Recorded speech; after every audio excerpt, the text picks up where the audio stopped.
পরীক্ষার কিছুদিন আগে আমির এবং অমিত কাকাশির সঙ্গে ছলনা করে তার পরীক্ষার সব নোট চুরি করে নেয়।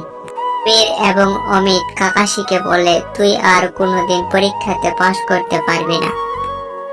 কাকাশি এই দুঃখ সহ্য করতে না পেরে তাদের বাসার ছাদ থেকে ঝাঁপ দিয়ে আত্মহত্যা করে।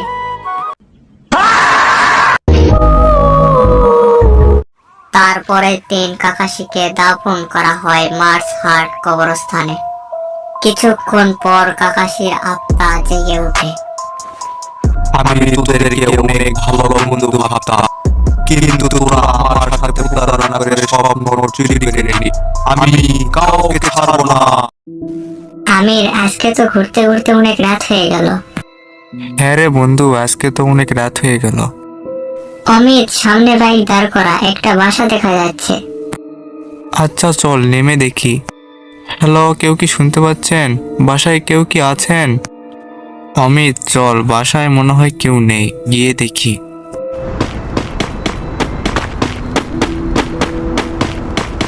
অমিত এদিকে আয়, এদিকে একটা রুম দেখা যাচ্ছে। আচ্ছা চল, তাও যে একটা থাকার জন্য রুম পাওয়া গেল। অমিত চল ঘুমিয়ে পড়ি, কালকে সকালে উঠে আবার যাইতে হবে।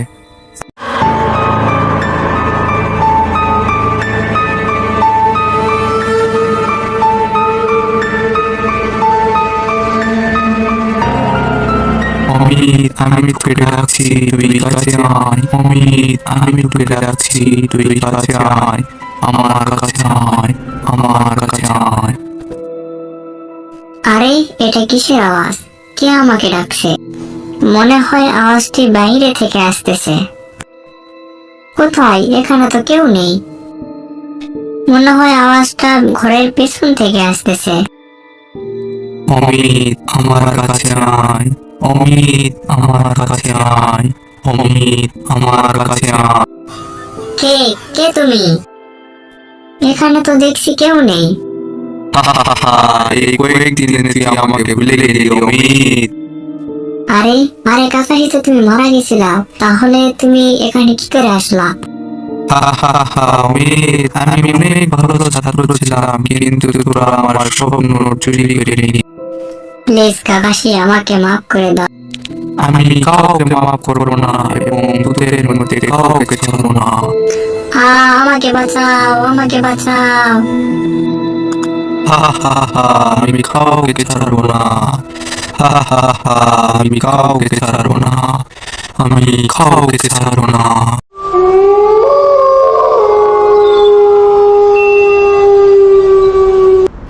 আমাকে বাঁচাও, আমাকে বাঁচাও।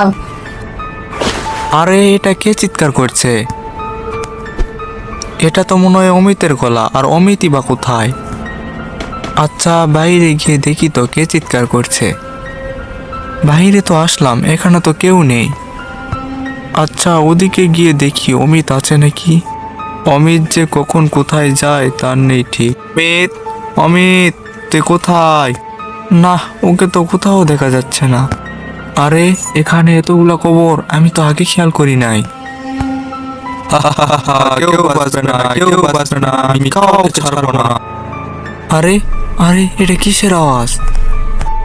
এটা এটা তো মনে হয় কোনো আত্মার আওয়াজ। এখানে আর এক মুহূর্তও না, এখান থেকে আমাকে এখনই চলে যেতে হবে। আর অমিতকে মনে হয় ওই আত্মাটি মেরে ফেলেছে। এক্ষুনি আমাকে এখান থেকে চলে যেতে হবে। কেউ বাঁচবে না, কেউ বাঁচবে না। আমাকে বাঁচাও। আজকে আমার আত্মাটা শান্তি পেল। আজকে আমার বদলা পূরণ হলো। হে গাইস, আসসালামু আলাইকুম। কাকাশির শেষ পার্ট আজকের ভিডিও এই পর্যন্ত। এই ভিডিও ভালো লাগে লাইক করে দিও, চ্যানেল নতুন থাকলে সাবস্ক্রাইব করে দিও এবং ফেসবুক থেকে দেখলে ফলো করে দিও।